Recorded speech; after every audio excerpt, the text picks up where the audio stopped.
சிவபக்தன் என்றால் யார்? சிவனடியார் என்றால் யார்? இரண்டுமே ஒன்று போல்தான் தெரியும். ஆனால் சிவபக்தனுக்கும் சிவனடியாருக்கும் சில வேறுபாடுகள் உண்டு. தன்னுடைய தேவைகளுக்காக சிவனை தேடுபவர் பக்தன். சிவன்தான் வேண்டும் என்பவர் சிவன் அடியார். சிவனை வணங்குபவர் பக்தன். சிவனை மட்டுமே வணங்குபவர் அடியார்.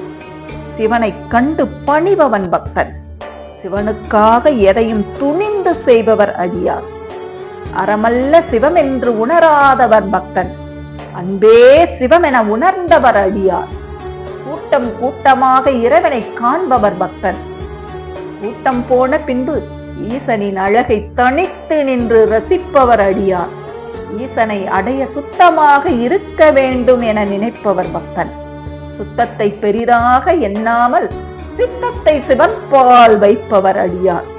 வாழ்வில் ஒரு பகுதி வழிபாடுக்கு செலவு செய்பவர் பக்தன். வாழ்வே வழிபாடாக கொண்டவர் அடியார். மறைக்குள்ளும் முறைக்குள்ளும் இருப்பவர் ஈசன் என்று நினைப்பவர் பக்தன். ஈசனை அடைய மனமும் மொழியும் தடையில்லை. ஆக மறையும் முறையும் எனக்கில்லை என்று நினைப்பவர் அடியார். உடல் தூய்மையாக இருந்தால் மட்டுமே கோயிலுக்கு செல்பவர் பக்தன்.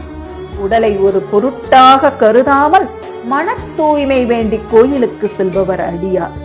சிவபக்தனுக்கு மறுபிறவி நிச்சயம். சிவனடியாருக்கோ முக்தி நிச்சயம்.